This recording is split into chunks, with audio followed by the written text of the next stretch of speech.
Akuntansi Keuangan Menengah 2 melanjutkan pembahasan kita mengenai pengakuan pendapatan dari kontrak dengan pelanggan. Pada seri ketiga ini kita akan membahas kembali mengenai 5 langkah pengakuan pendapatan dari kontrak dengan pelanggan.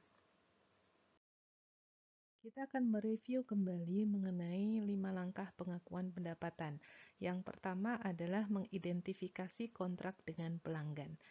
Yang dimaksud dengan kontrak di sini adalah perjanjian antara 2 atau lebih pihak yang dapat menciptakan hak dan kewajiban yang dapat dipaksakan secara hukum. Nah, perjanjian ini bisa bentuknya adalah perjanjian yang tertulis, atau perjanjian secara lisan atau oral, atau bahkan juga perjanjian yang diimplikasikan atau ditunjukkan dari praktek bisnis yang umum, ya. Misalnya contohnya di sini adalah ketika kita melakukan pembelian di minimarket gitu ya. Kita tidak pernah melakukan perjanjian tertulis dengan minimarket tersebut. Kita juga tidak melakukan perjanjian secara lisan dengan minimarket tersebut, tetapi bagaimana minimarket tersebut beroperasi, bagaimana kebiasaan operasi dari minimarket itu diketahui oleh pihak pelanggannya. Sehingga misalnya ketika seorang pelanggan memasuki satu minimarket untuk melakukan pembelian barang, dia dianggap telah melakukan perjanjian, melakukan kontrak dengan minimarket tersebut. Di dalam akuntansi untuk pengakuan pendapatan ini, pengakuan pendapatan itu belum dapat dilakukan sampai adanya satu kontrak atau perjanjian. Satu perusahaan itu akan memperoleh hak untuk menerima pembayaran dan juga dia memiliki kewajiban untuk mengalihkan atau menyerahkan barang atau jasa yang dihasilkannya kepada pelanggan. Hak dan kewajiban dari entitas inilah yang akan menimbulkan aset atau liabilitas. Jadi bisa saja bentuknya itu net aset atau net liabilitas dari satu transaksi dengan pelanggan. Sebagai contoh misalnya jika misalnya satu perusahaan kontraktor menerima uang muka dari pelanggan padahal dia belum melaksanakan pekerjaannya sama sekali, maka dalam hal ini oleh perusahaan kontraktor ini disebut sebagai atau menimbulkan net liabilitas. Kenapa? Karena dia sudah menerima uang tetapi belum melaksanakan kewajibannya. Atau sebaliknya, jika misalnya dia sudah melakukan pekerjaan tetapi pelanggan belum membayar atas pekerjaan tersebut, maka dia akan mengakui adanya net aset atas transaksi dengan pelanggan ini. Perusahaan tidak dapat mengakui kontrak aset atau kontrak liabilitas sampai satu atau beberapa pihak itu melaksanakan perjanjiannya tersebut, gitu ya. Jadi satu atau beberapa pihak melaksanakan perjanjian. Misalnya dalam hal ini adalah perusahaan penyedia barang dan jasa melakukan pekerjaannya atau pelanggan melakukan kewajibannya untuk melakukan pembayaran. Jadi salah satu atau kedua belah pihak melakukan hak dan kewajibannya atau menerima hak dan melakukan kewajibannya, baru bisa timbul adanya kontrak aset atau kontrak liabilitas. Saya akan review kembali mengenai persyaratan satu kontrak itu dianggap valid ya. Yang pertama adalah harus mengandung substansi komersial. Kemudian yang kedua belah pihak itu menyetujui perjanjian tersebut, meskipun tadi persetujuan itu tidak harus diwujudkan dalam perjanjian tertulis gitu ya. Kemudian yang ketiga adalah dari perjanjian itu bisa diidentifikasi hak dan kewajiban masing-masing pihak yang melakukan perjanjian. Yang keempat, pembayaran atas atau ketentuan pembayarannya itu bisa diidentifikasi dari perjanjian tersebut. Kemudian yang kelima,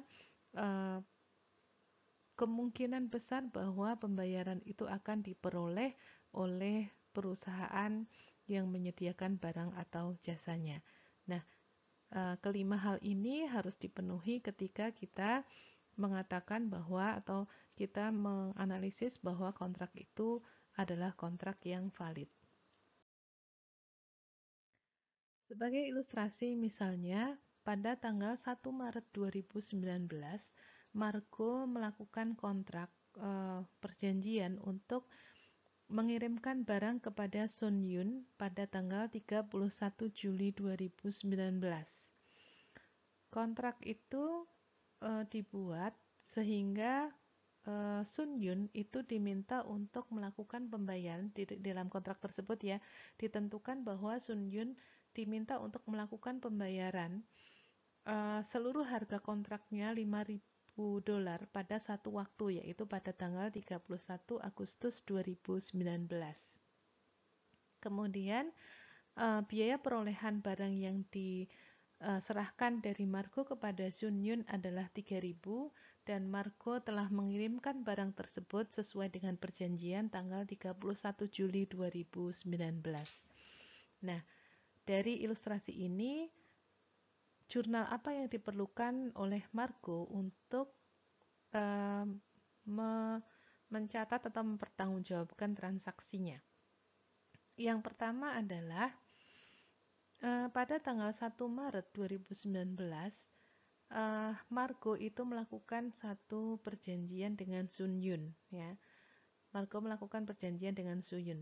Pada tanggal ini belum ada, ya, pada tanggal 1 Maret ini belum ada satu pihak yang melakukan kewajibannya, baik Margo belum menyerahkan barang atau jasanya, atau Sun Yun juga belum melakukan pembayaran. Sehingga dalam hal ini, pada tanggal 1 Maret ini belum bisa dilakukan pencatatan atas kontrak tersebut. Baru ketika tanggal 31 Juli 2019 Margo mengirimkan barangnya, maka dia dapat mengakui adanya kontrak aset, ya, atau dapat mengakui adanya pengakuan pendapatan, yaitu account receivable. Dia akan mencatat account receivable pada sales revenue. Nah, inilah yang kita sebut sebagai pengakuan pendapatannya, titik pengakuan pendapatannya, yaitu ketika Margo mengirimkan barang kepada Sun Yun pada tanggal 31 Juli 2019. Dia akan mencatat juga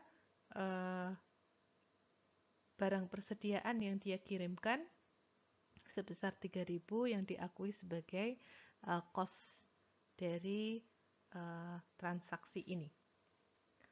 Kemudian pada tanggal 31 Agustus, jurnal apa yang dibuat oleh Margo? Pada tanggal 31 Agustus, Margo akan mencatat penerimaan cash sebesar 5.000 pada account receivable sebesar 5.000. Kemudian langkah yang kedua adalah mengidentifikasi apakah di dalam satu kontrak itu terdapat satu performance obligation atau lebih dari satu performance obligation.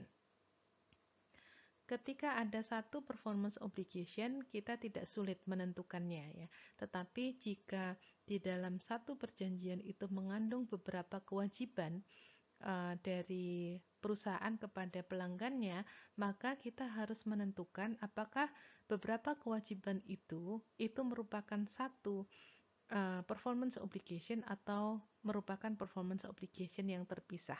Nah, ketika menentukan ini, kita harus menganalisis apakah produk berupa barang atau jasa yang diserahkan kepada pelanggan itu sifatnya itu berbeda atau tidak, ya. Satu barang atau jasa itu dianggap sebagai barang atau jasa yang berbeda jika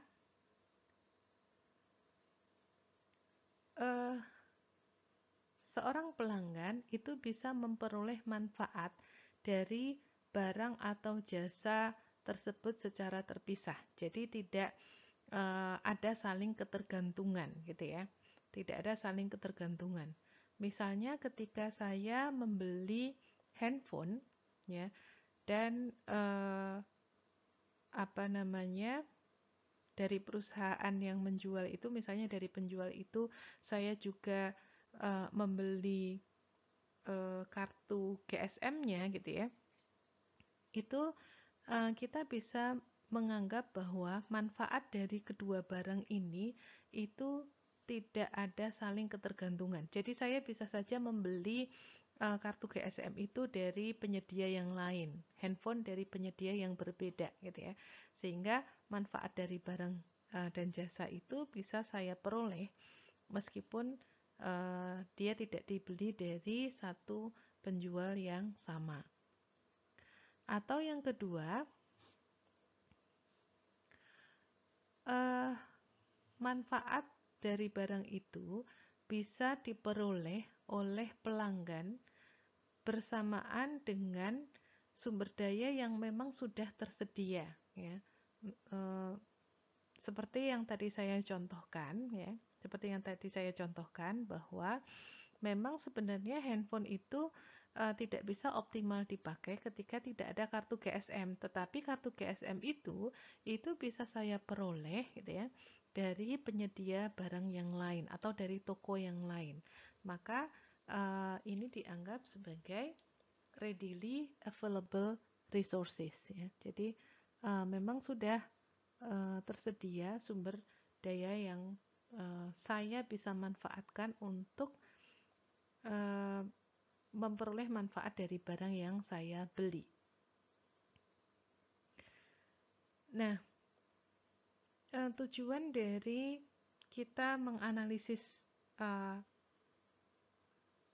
apakah ini ada performance obligation yang terpisah atau tidak ini adalah nanti kita akan mengakui atau kita akan memisahkan jika memang di dalam satu perjanjian itu mengandung dua atau lebih barang atau jasa yang harus kita alokasikan pendapatannya itu secara terpisah gitu ya. Jadi bisa saja meskipun ada ada barang atau jasa yang dijual secara bundling, itu bisa saja dia bisa diakui sebagai satu performance obligation, bisa juga diakui sebagai separate performance obligation.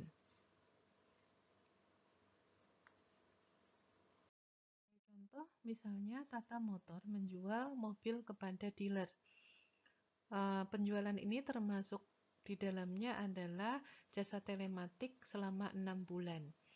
Nah, jasa telematik ini biasanya oleh Tata Motor itu dijual secara terpisah dengan pembayaran bulanan. Nah, dalam hal penjualannya kepada market auto dealer, setelah 6 bulan, dealer ini bisa melakukan renewal atau pembaruan jasa ini dengan membayar fee bulanan kepada Tata Motor. Nah, pertanyaannya adalah Tata Motor ini sebenarnya menjual satu atau dua produk. Kalau kita lihat dari sudut pandangnya Tata Motor, maka dalam hal ini Tata Motor itu sebenarnya menjual dua produk ya, menjual barang berupa mobil dan menjual jasa berupa jasa telematik.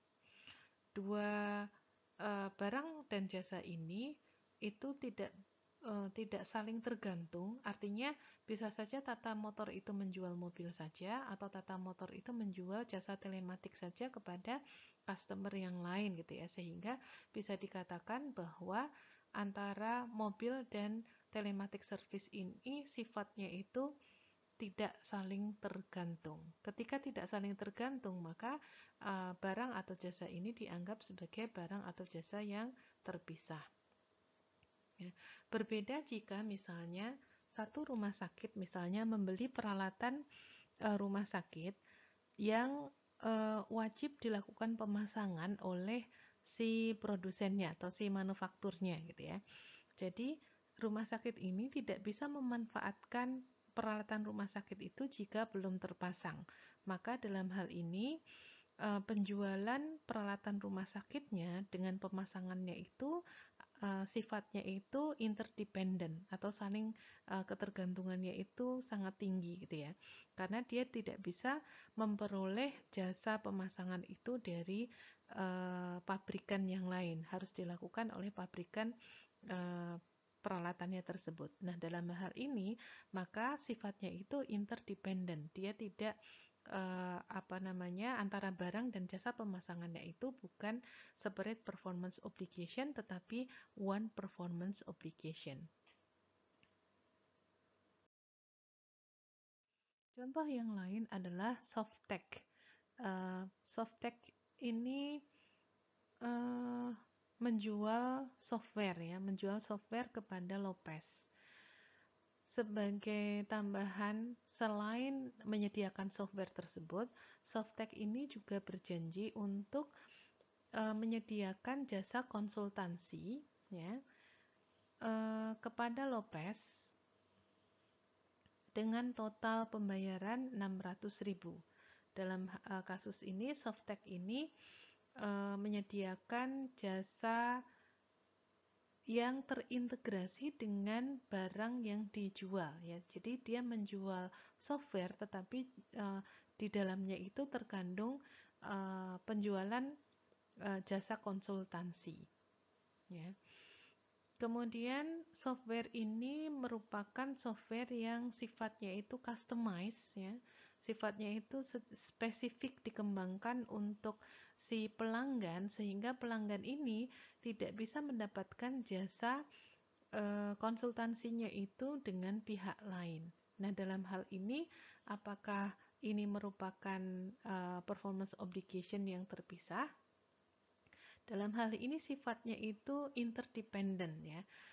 Memang barangnya itu berbeda, barang dan jasa ya. Dalam hal ini software dan jasa konsultansi itu berbeda, tetapi sifatnya itu interdependent. Satu tergantung dengan yang lain. Lopez ini mendapatkan software dari Softtech, tapi dia tidak bisa menggunakannya tanpa jasa konsultansi dari Softtech-nya gitu ya. Atau dia juga tidak bisa menggunakan jasa pihak lain untuk menggunakan software ini, sehingga ketergantungannya itu sangat tinggi. Dalam hal ini dia diakui sebagai satu performance obligation. Langkah ketiga dalam pengakuan pendapatan adalah menentukan harga transaksi. Apa yang dimaksud dengan harga transaksi? Harga transaksi itu adalah jumlah pembayaran yang dapat diharapkan diterima oleh suatu entitas dari pelanggannya. Di dalam satu kontrak bisa saja perusahaan dengan mudah menentukan berapa nilai transaksinya karena pelanggan diminta untuk membayar pada jumlah tertentu yang jumlahnya sudah pasti. Namun kadang-kadang dalam satu kontrak pembayarannya itu bervariasi. Contohnya misalnya di dalam satu kontrak itu mungkin pembayarannya itu variabel gitu ya. Misalnya diselesaikan dalam jangka waktu sekian akan dibayar sekian, lebih lama dari itu akan dibayar sekian, lebih cepat dari itu kadang-kadang diberikan reward dan sebagainya. Jadi pembayarannya itu sifatnya variabel tergantung kondisi di masa yang akan datang yang dihadapi oleh perusahaan tersebut. Atau pembayarannya itu menggunakan konsep time value of money. Kenapa? Karena misalnya pembayarannya itu dilakukan penundaan dalam jangka waktu yang panjang. Atau pembayarannya itu dengan menggunakan aset non-cash.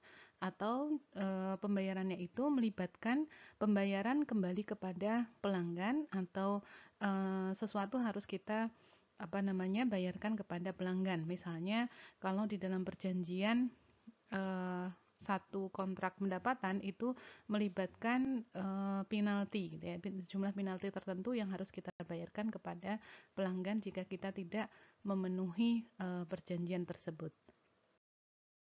Variasi pertama yang kita bahas dalam menentukan harga transaksi adalah bagaimana jika pembayarannya itu variabel sifatnya. Jika pembayarannya variabel, maka harga itu sangat tergantung pada kejadian di masa yang akan datang. Mungkin misalnya ada kenaikan harga, ada diskon melibatkan potongan harga, kemudian ada ketentuan kredit, atau ada bonus atas kinerjanya perusahaan, atau melibatkan royalti misalnya. Nah, bagaimana jika pembayarannya itu bersifat variabel, tergantung pada kejadian di masa yang akan datang, maka perusahaan bisa menggunakan jumlah yang diestimasikan untuk menentukan berapa nilai pendapatannya. Cara mengestimasinya adalah pertama dengan menggunakan expected value. Jadi berapa jumlah yang diharapkan diterima di masa yang akan datang, atau yang kedua adalah jumlah yang sangat mungkin diterima. Jadi kalau yang pertama ini expected value itu melibatkan nanti pemerkiraan probabilitas, kalau yang kedua ini adalah bagaimana perusahaan menentukan jumlah pendapatan yang paling mungkin diterima dari berbagai kemungkinan di masa yang akan datang. Dengan menggunakan metode expected value, kita memperkirakan jumlah pendapatan yang diterima oleh perusahaan atau jumlah pendapatan yang diakui perusahaan berdasarkan pada rata-rata tertimbang dari probabilitas kejadian yang terjadi di masa yang akan datang. Jadi dalam hal ini persyaratan yang harus dipenuhi oleh perusahaan adalah dia memiliki kontrak dengan tipe atau kejadian serupa dengan kontrak tersebut, sehingga bisa menggunakan pengalamannya untuk menentukan kira-kira berapa probabilitas satu kejadian itu akan terjadi. Kemudian kalau tidak kalau perusahaan itu misalnya tidak memiliki pengalaman yang cukup, maka dia bisa menggunakan metode most likely amount. Jadi jumlah yang paling mungkin diterima dari berbagai kemungkinan kejadian di masa yang akan datang. Kalau di sini dia hanya memperkirakan satu kejadian saja yang mungkin terjadi.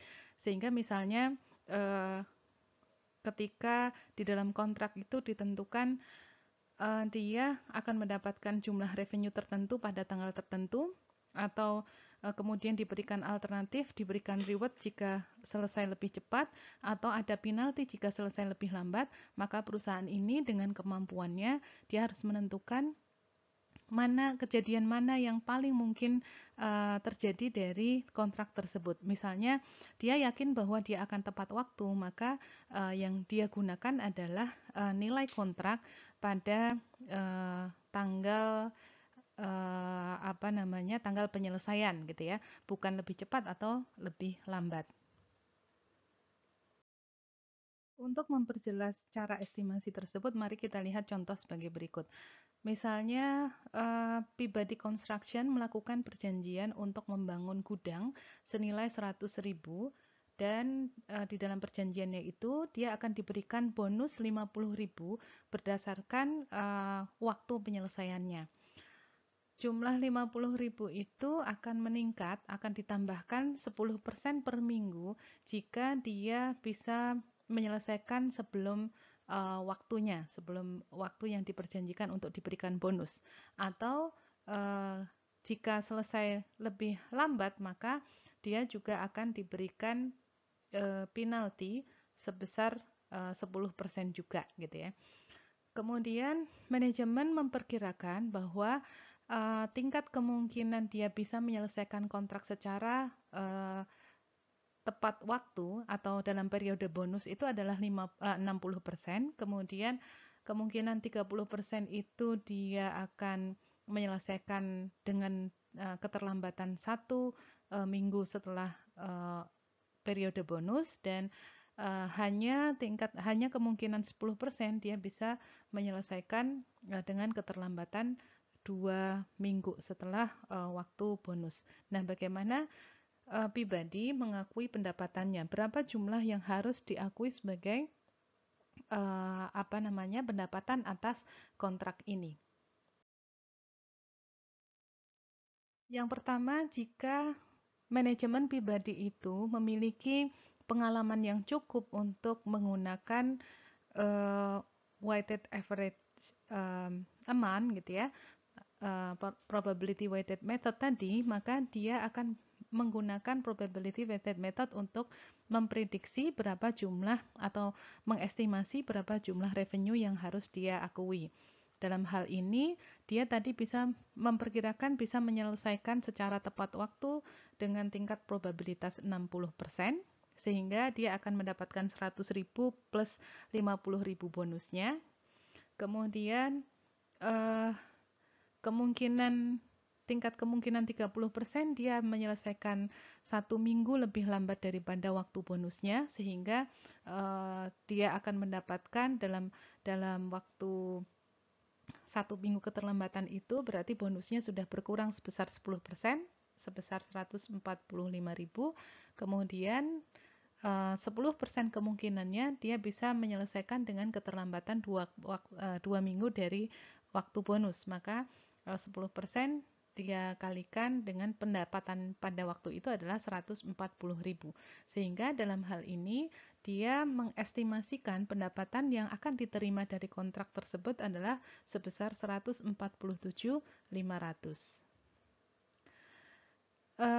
Atau manajemen pribadi itu bisa menggunakan most likely outcome jika memang manajemen itu tidak memiliki cukup pengalaman untuk membuat perkiraan probabilitas dari setiap kejadian yang terjadi di masa yang akan datang, sehingga dia akan memilih satu kejadian yang paling mungkin terjadi, yaitu misalnya manajemen yakin, memiliki keyakinan bahwa dia akan bisa memenuhi batas waktu penyelesaian kontrak tersebut pada periode bonus, maka dia akan mengakui pendapatannya itu sejumlah 150.000.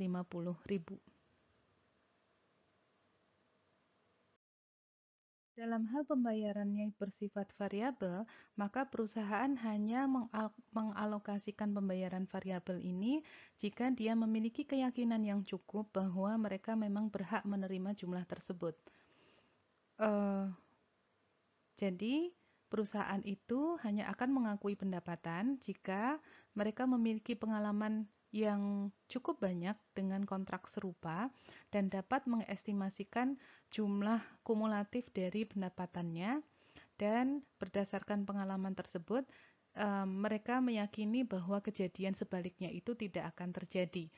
Jika dua syarat ini tidak dipenuhi, maka pengakuan pendapatannya itu akan terhalang gitu ya. Jadi dia tidak bisa melakukan pengakuan pendapatannya itu sampai tingkat kepastian itu diperoleh.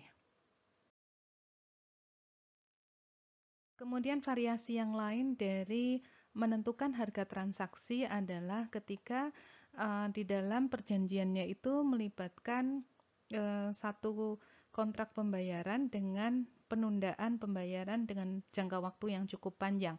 Sehingga dalam hal ini nanti kita akan menggunakan konsep time value of money. Jadi ketika kontrak, misalnya transaksi penjualan itu melibatkan komponen pembiayaan, maka perusahaan nanti akan menggunakan konsep time value of money. Di dalam komponen pembiayaannya ini atau pembayaran yang dilakukan penundaan, itu berarti ada komponen pembiayaan ya, bunga yang terjadi atas pembayaran pendapatan tersebut itu akan diakui sepanjang waktu, artinya sepanjang masa pembiayaannya tersebut. Jadi misalnya atas pendapatan tersebut akan diterima pendapatannya itu dalam waktu 3 tahun yang akan datang, maka dalam waktu 3 tahun itu perusahaan itu juga akan mengakui adanya pengakuan atas pendapatan bunga. Nah, berapa nilai pendapatannya? Maka ketika melibatkan komponen pembiayaan dalam transaksi pendapatannya itu, maka nilai wajar di sini ditentukan dengan mengukur berapa pembayaran yang mungkin akan diterima, atau dengan melakukan menghitung present value atau mendiskontokan pembayaran dengan menggunakan imputed interest rate. Kita sudah membahas imputed interest rate pada materi-materi sebelumnya. Maka kemudian atas bunga tersebut perusahaan bisa mengakui adanya beban bunga atau pendapatan bunga. Kita lihat contoh untuk menghitung pendapatan, menghitung harga transaksi jika ada penundaan pembayaran dari transaksinya tersebut.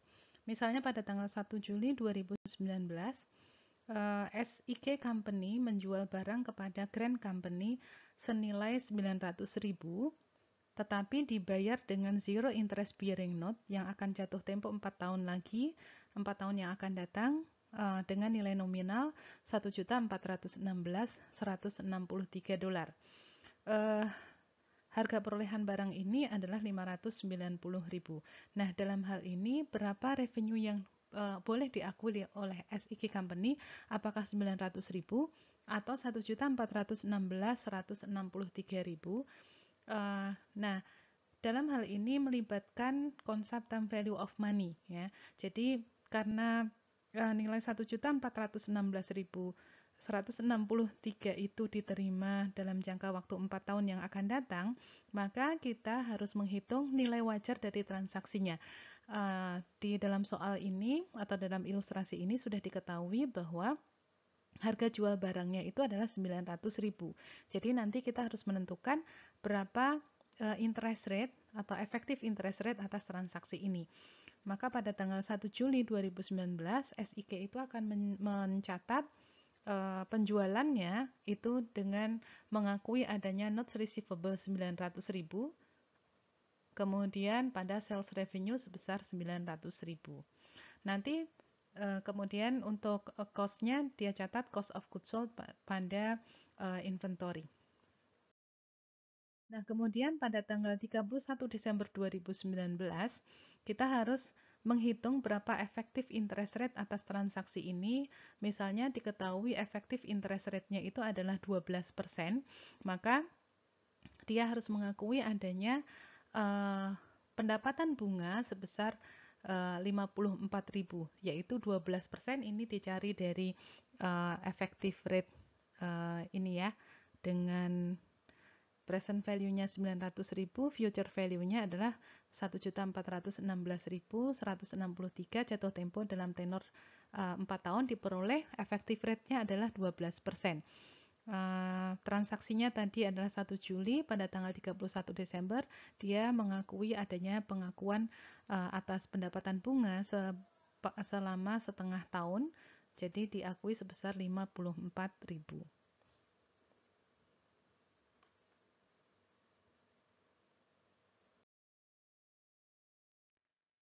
Kemudian selanjutnya bagaimana jika pembayarannya itu dengan aset selain kas, ya. Jadi bisa saja dalam transaksi pendapatan customer itu membayar kepada penjual dalam bentuk barang, jasa, atau pembayaran non-kas yang lain.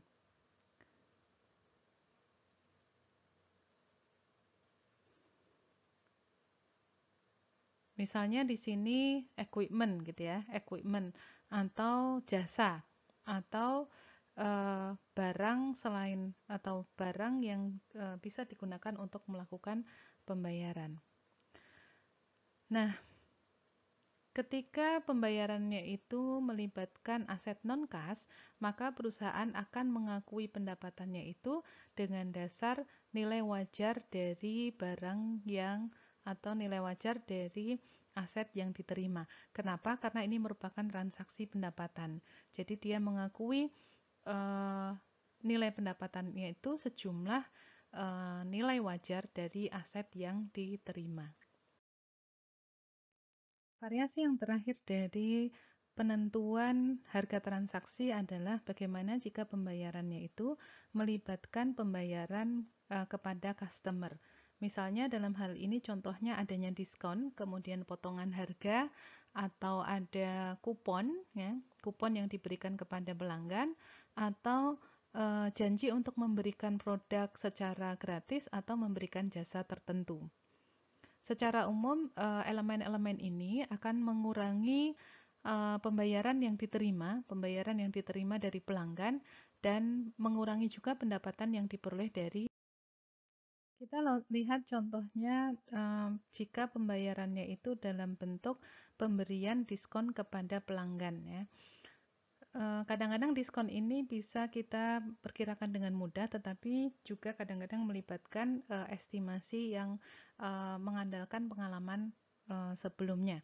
Misalnya Samsung menjual kepada customer dengan memberikan penawaran bahwa customer tersebut akan mendapatkan diskon 3% jika si customer ini membeli produknya Samsung minimal 2 juta dalam setahun. Pada tanggal 31 Maret, Samsung melakukan penjualan kepada Arctic sebesar 700.000 dan berdasarkan pengalaman Samsung, Arctic ini akan melakukan pembelian lebih dari 3 juta ya pada periode April sampai dengan 31 Desember.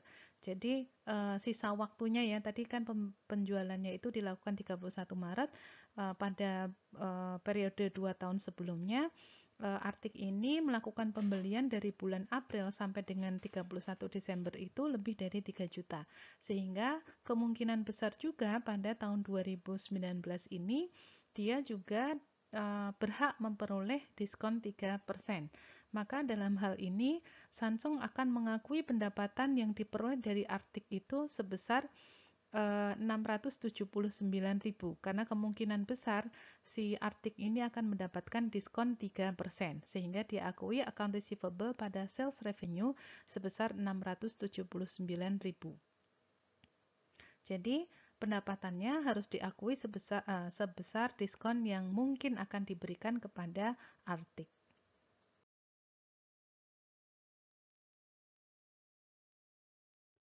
Nah, bagaimana jika pada periode tersebut Samsung ini Arctic tadi gitu ya, Arctic tadi memenuhi batas untuk diberikan diskon. Artinya dia melakukan pembelian lebih dari 2 juta, maka dia akan mencatat Samsung akan mencatat cash pada account receivable sebesar 679.000. Jika Samsung tidak memenuhi batas pemberian diskon, maka dia akan mencatat cash sebesar 700.000. Kemudian account receivable 679.000 dan akun sales discount forfeited sebesar 21.000. Ini sama seperti penerapan net method pada pengakuan receivable yang kita sudah bahas sebelumnya. Kemudian langkah keempat adalah mengalokasikan harga transaksi. Setelah kita tadi menentukan harga transaksi, maka kita mengalokasikan harga transaksi itu ke dalam performance obligation yang sudah diidentifikasi pada tahap kedua. Langkah untuk mengalokasikan harga transaksi itu, jika performance obligation-nya itu lebih dari 1, maka kita bisa menggunakan relative fair value dari masing-masing barang atau jasa yang dijual. Jadi didasarkan relative fair value-nya. Atau kita bisa mengatakan relative sales value-nya gitu ya. Seperti pada contoh coffee shop pada video sebelumnya kita sudah membahas mengenai alokasi harga ini dengan menggunakan relative fair value atau relative sales value. Jadi basis pengukuran yang terbaik untuk pengukuran fair value ini adalah ketika si perusahaan ini melakukan penjualan untuk masing-masing barang itu bisa dilakukan penjualan secara terpisah gitu ya. Jadi masing-masing barang itu bisa dijual secara terpisah, bisa juga dijual dalam satu kontrak itu melibatkan berbagai macam barang atau jasa. Jika misalnya perusahaan ini tidak menyediakan barang atau jasa tertentu yang dijual secara terpisah, maka perusahaan ini bisa menggunakan metode terbaik untuk mengalokasikan harga transaksi itu ke dalam performance obligation yang kita sudah identifikasi pada tahap kedua dengan menggunakan estimasi nilai wajar barang atau jasa itu secara standalone ya. Jadi kita bisa melakukan estimasi jika dia tidak menjual masing-masing barang atau jasa yang diberikan kepada customer itu secara terpisah. Ketika perusahaan tidak memiliki standalone selling price untuk masing-masing barang atau jasa yang dijual kepada pelanggan, maka dia bisa menggunakan salah satu dari 3 pendekatan ini.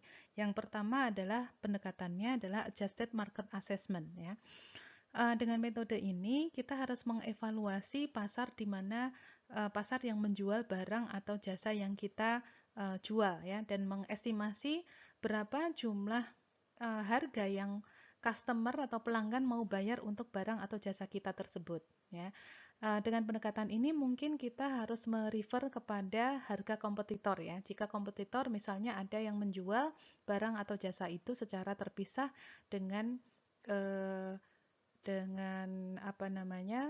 penjualannya itu terpisah dari barang atau jasa yang lain. Itu bisa kita gunakan sebagai referensi.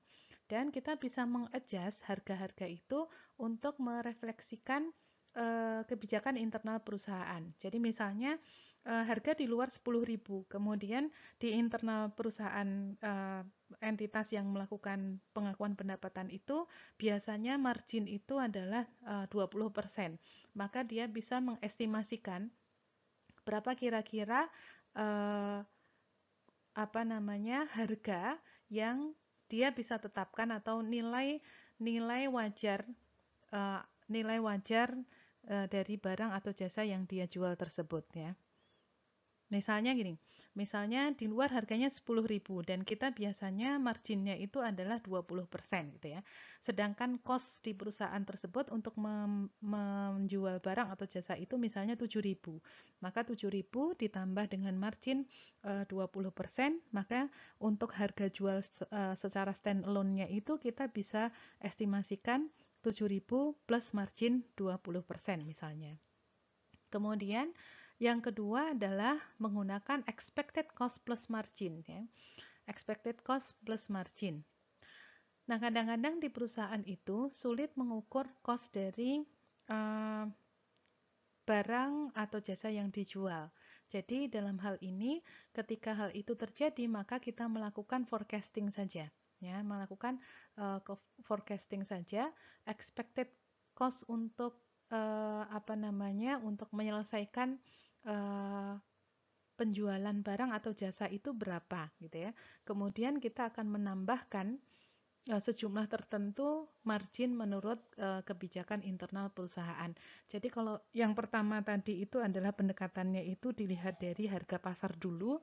Kalau yang kedua ini adalah kita memperkirakan cost-nya terlebih dahulu kemudian menambahkan margin ya.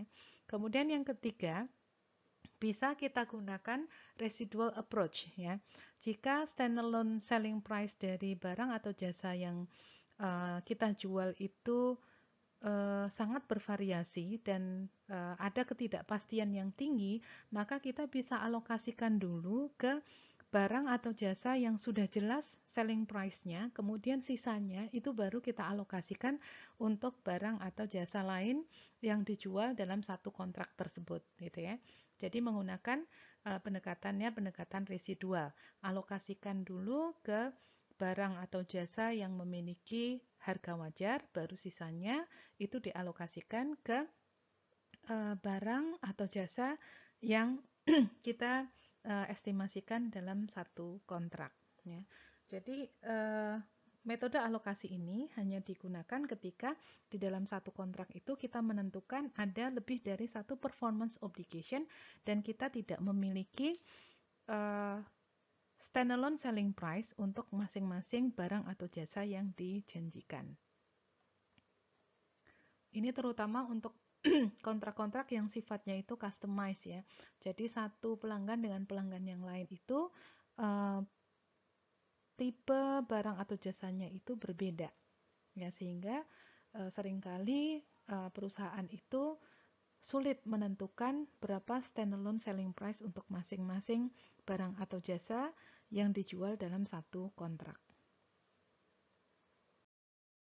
Untuk mengilustrasikan alokasi harga transaksi, mari kita lihat contoh satu kontrak yang melibatkan lebih dari satu performance obligation. Sebagai contoh misalnya Handler Company ini adalah perusahaan manufaktur equipment yang membuat mesin-mesin industri gitu ya. Dari yang mesin sederhana sampai mesin yang kompleks. Dan harga jualnya itu bervariasi dari 600.000 sampai 4 juta. Termasuk di dalamnya adalah biaya untuk pemasangan dan pelatihan kepada customer-nya untuk mengoperasikan peralatan tersebut. Proses pemasangannya itu tidak memerlukan atau tidak kemudian menimbulkan perubahan-perubahan fitur pada equipment-nya, pada peralatannya, dan tidak perlu informasi yang sifatnya itu spesifik dari customer-nya. Jadi bukan customize-nya. Jadi ini sifatnya itu umum gitu. Untuk dilakukan pemasangan dan untuk menghasilkan performa tertentu dari mesinnya tersebut. Jadi intinya proses pemasangannya itu tidak terlalu spesifik, harus dilakukan oleh handler. Kemudian suatu saat handler itu melakukan perjanjian dengan Chai Company. Chai membeli peralatan dari handler, harganya 2 juta, dan memilih handler untuk melakukan pemasangan. Ya. Handler membebankan harga yang sama, baik equipment-nya itu, baik peralatannya itu dilakukan pemasangan atau tidak. Beberapa perusahaan, customer-nya handler itu bahkan memilih untuk memasang sendiri karena mereka ingin pegawainya sendiri yang melakukan pemasangan tersebut, gitu ya. Kemudian jasa pemasangan itu jadi jasa pemasangannya itu sudah termasuk dalam kontrak perjanjiannya ini, dan estimasi dari harga pemasangan atau jasa pemasangan ini adalah 20.000 di dalam kontrak tersebut, tapi sudah termasuk dalam harga 2 juta tadi. Nah, kemudian beberapa hal yang disepakati dengan Chai adalah yang pertama, untuk standalone selling price dari sesi trainingnya, sesi pelatihan kepada pegawainya Chai untuk mengoperasikan peralatan ini adalah 50.000. Perusahaan lain juga bisa memberikan training serupa. Jadi ini bukan satu hal yang spesifik sehingga Chai ini boleh memilih dari handler atau dari perusahaan pemberi training yang lain gitu ya. Kemudian Chai juga harus membayar kepada handler sebesar 2 juta ketika mesinnya atau peralatannya itu dikirimkan dan dipasang. Kemudian handler itu telah memasang atau mengirimkan equipment-nya pada tanggal 1 September 2019 dan menyelesaikan pemasangan pada tanggal 1 November 2019. Dalam hal ini pengalihan pengendalian atas asetnya sudah berpindah tangan dari handler kepada Chai gitu ya. Kemudian pelatihan kepada pegawainya Chai itu dimulai ketika proses pemasangan selesai dan selesai dalam jangka waktu 1 tahun. Equipment ini oleh Chai itu diestimasikan memiliki umur manfaat 10 tahun. Nah, pertanyaannya adalah performance obligation apa saja yang harus disediakan oleh handler kepada Chai dalam perjanjian tersebut, ya. Jadi yang pertama yang harus kita lihat, tujuan utamanya handler adalah menjual peralatan, ya. Karena jasa pemasangan dan jasa pelatihan kepada customer-nya tadi itu bisa diperoleh customer itu dengan pihak yang lain. jika memang mereka menginginkan. Tadi misalnya customernya handler itu kadang-kadang ada yang melakukan pemasangan sendiri gitu ya. Jasa jasa untuk pelatihannya pun bisa diperoleh dari pihak lain. Sehingga sebenarnya antara menjual peralatan, melakukan pemasangan, dan melakukan pelatihan untuk penggunaan peralatan tersebut itu merupakan 3 produk dan jasa yang terpisah. Jadi masing-masing barang atau jasa ini harusnya memiliki harga jual secara terpisah dan ketiganya itu tidak saling tergantung ya, tidak saling tergantung karena tadi jasa pemasangan dan jasa trainingnya itu bahkan bisa diperoleh dari perusahaan yang lain. Nah, kemudian pertanyaan selanjutnya adalah jika tadi kita mengidentifikasi dalam perjanjian tadi ada 3 performance obligation gitu ya, lebih dari 1 performance obligation, jadi apakah yang 2 juta ini harus dialokasikan ke dalam 3 performance obligation tersebut? Mari kita lihat analisisnya ya. Total revenue-nya 2 juta itu harus dialokasikan. Kenapa? Karena tadi kita sudah mengidentifikasi bahwa 3 barang atau jasa yang dijual oleh handler dalam satu perjanjian itu dia merupakan 3 barang dan jasa yang berbeda, yang masing-masing itu punya relative standalone selling price ya. Jadi misalnya kalau tadi kita peroleh informasinya bahwa equipment itu mau dipasang atau tidak harganya tetap 2 juta, berarti standalone selling price untuk equipmentnya adalah 2 juta. Kemudian jasa pemasangan jika dilakukan secara terpisah itu biasanya harganya adalah 20.000 dan jasa untuk pelatihannya tadi biasanya fee-nya itu dalam setahun adalah 50.000. Sehingga untuk total selling price-nya sebenarnya adalah 2 juta ditambah 20.000 ditambah 50.000. Jadi total selling price-nya adalah 2.070.000. Maka alokasinya adalah alokasi terbaik menggunakan relative standalone selling price, yaitu untuk equipment sebesar 2 juta dibagi 2.070.000 dikalikan 2 juta sebesar 1.932.367. Kemudian untuk jasa pemasangan tadi relatif standalone selling price-nya adalah 20.000 dibagi dengan total selling price-nya adalah 2.070.000 dikalikan harga transaksinya adalah 2 juta, maka untuk pemasangan diakui pendapatannya adalah 19.324 dolar. Kemudian untuk pelatihan tadi standalone price-nya adalah 50.000, kita alokasikan dari harga 2 juta ini sebesar 48.309. Maka jurnal yang dibuat oleh handler pada tanggal 1 November ya. 1 November ini tadi sudah diberikan penjelasan bahwa sudah terjadi pengalihan pengendalian atas peralatannya ini kepada pelanggan, maka pada saat inilah diakui pendapatannya, yaitu diakui cash sebesar 2 juta, kemudian service revenue sebesar 19.324 sesuai dengan alokasi tadi.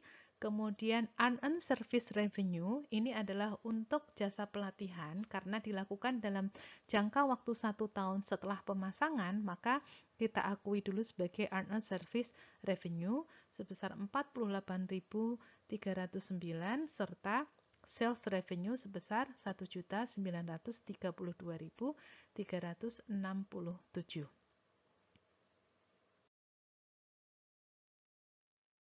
Jika diasumsikan misalnya cost dari peralatannya itu adalah 1,5 juta, maka pada tanggal 1 November juga dicatat cost of goods sold pada inventory sebesar 1.500.000 ya.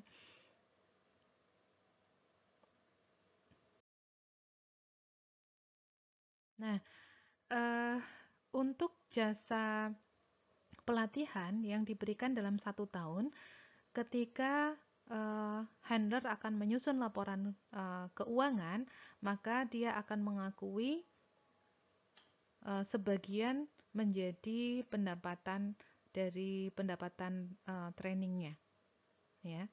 Diakui 2 bulan dari 1 November sampai dengan 31 Desember, diakui 2 bulan sehingga dia akan mencatat unearned service revenue pada service revenue sebesar 8.052, ya. 48.309 dibagi 12 dikalikan 2. Ini untuk pengakuan training revenue-nya.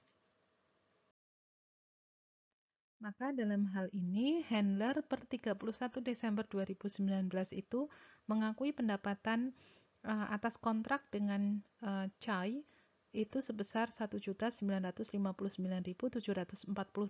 yang tadi berasal dari 1.900 sekian dari sales revenue, kemudian installation fee-nya adalah 19.324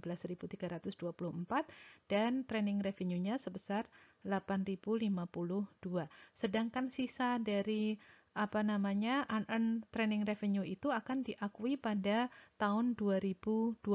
Jadi 2020 itu dia masih memiliki kewajiban untuk menyelenggarakan training selama 10 bulan, maka diakui dengan jurnal sebagai berikut. Unearned service revenue pada service revenue sebesar 40.257.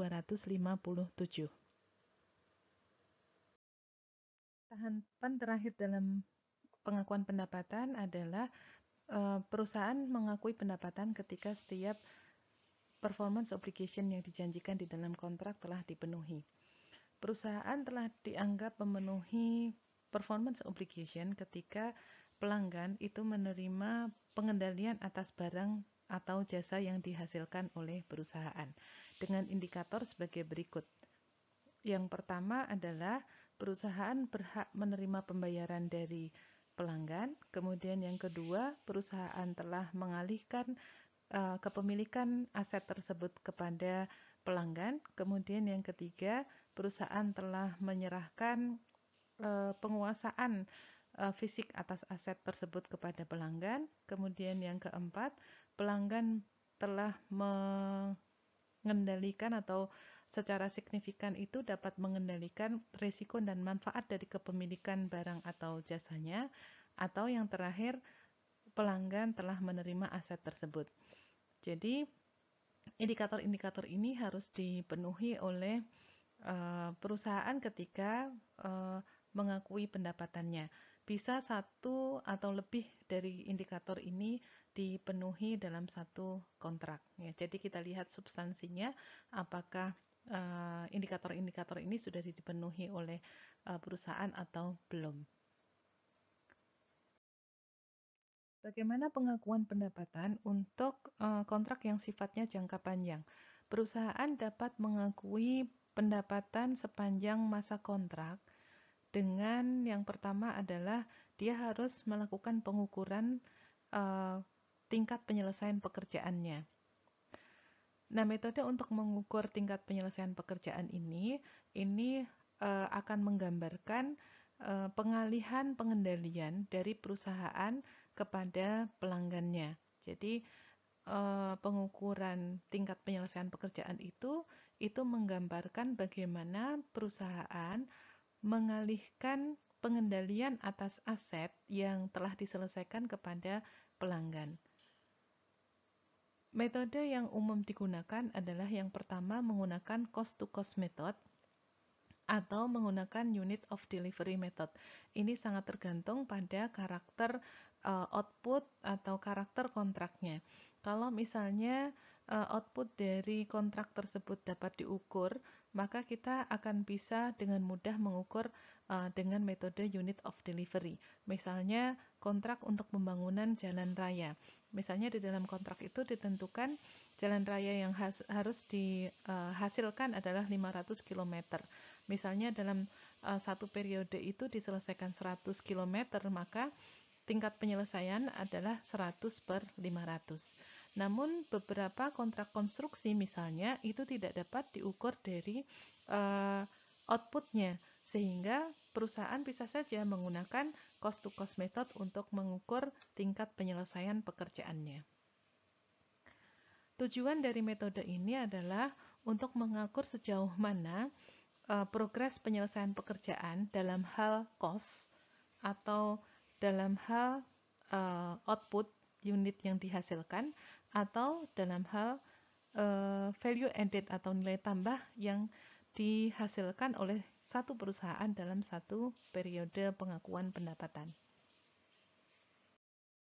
Sebagai rangkuman dari yang sudah kita bahas sebelumnya, kita lihat kembali masing-masing langkah pengakuan pendapatan.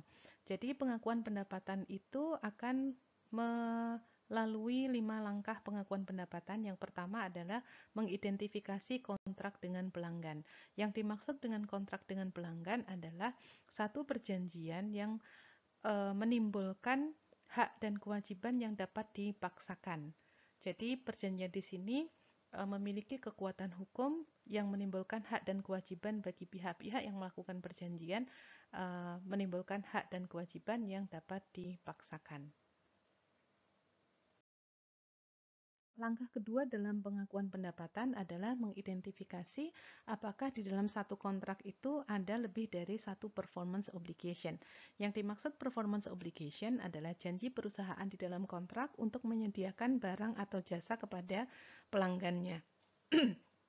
Performance obligation ini dianggap diselesaikan atau disediakan oleh perusahaan jika pelanggan itu sudah bisa menerima manfaat dari barang dan jasa yang disediakan oleh perusahaan. Jadi di dalam satu kontrak bisa saja dia mengandung satu atau lebih performance obligation.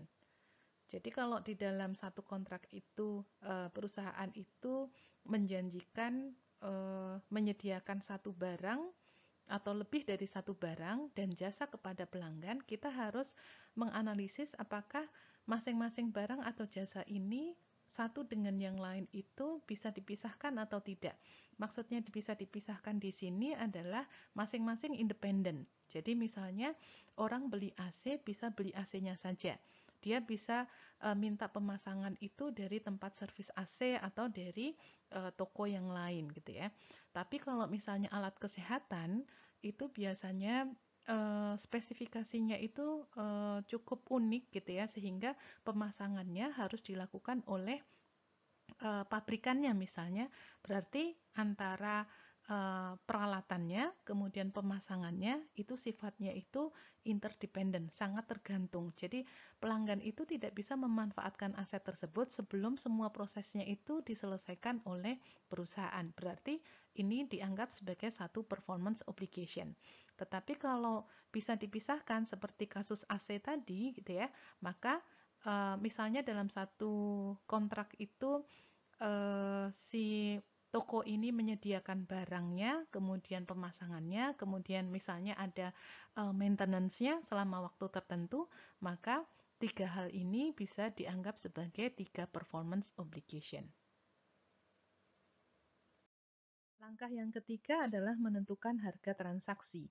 Harga transaksi itu merupakan jumlah pembayaran yang akan diterima oleh perusahaan dari pelanggan sebagai imbalan mengalihkan barang atau jasa kepada pelanggan. Dalam menentukan harga transaksi itu, perusahaan harus melihat beberapa hal. Apakah ada pembayaran yang sifatnya variabel? Apakah melibatkan nilai waktu dari uang? Apakah ada pembayaran yang sifatnya itu menggunakan aset selain kas, atau melibatkan pembayaran atau pembayaran atau utang-utang atau kewajiban kepada pelanggan di masa yang akan datang. Kemudian yang keempat, mengalokasikan harga transaksi ke dalam performance obligation yang tadi diidentifikasi di dalam langkah kedua. Jadi ketika ada lebih dari satu performance obligation, maka harga transaksi itu harus dialokasikan. Cara untuk mengalokasikan adalah bisa menggunakan standalone selling price ya, dengan dasar standalone selling price. Jika memang tersedia semua harga jual dari masing-masing barang atau jasa yang dihasilkan oleh perusahaan kepada pelanggan. Jika tidak ada, maka kita bisa melakukan estimasi dengan salah satu 3 metode sebagai berikut. Apakah menggunakan adjusted market assessment, atau menggunakan expected cost plus margin, atau menggunakan pendekatan residual. Kemudian langkah yang terakhir adalah pengakuan pendapatan ketika setiap performance obligation-nya itu telah diselesaikan oleh perusahaan. Perusahaan dianggap telah memenuhi performance obligation ketika pelanggan sudah memperoleh pengendalian atas barang atau jasa yang dihasilkan oleh perusahaan. Pengendalian di sini yang dimaksud dengan pengendalian adalah pengendalian atas risiko dan manfaat dari barang atau jasa yang dihasilkan perusahaan tersebut. Ada beberapa kriteria yang harus dipenuhi. Yang pertama, apakah pelanggan itu telah menerima atau dapat memanfaatkan barang atau jasa tersebut. Kemudian yang kedua, apakah pelanggan itu telah dapat mengendalikan aset yang disediakan atau jasa yang dihasilkan oleh perusahaan. Atau yang ketiga, apakah perusahaan itu sudah tidak memiliki lagi alternatif penggunaan aset tersebut. Jadi bagi perusahaan aset tersebut memang hanya diperuntukkan bagi pelanggan tertentu. Nah, ini harus dianalisis substansi dari penyelesaian pekerjaan oleh perusahaan. Nah, ketika indikator-indikator ini sudah dipenuhi, maka perusahaan dapat mengakui pendapatannya. Dan dikatakan bahwa performance obligation-nya itu telah dipenuhi. Baik, terima kasih. Sampai ketemu lagi pada video-video berikutnya. Assalamualaikum warahmatullahi wabarakatuh.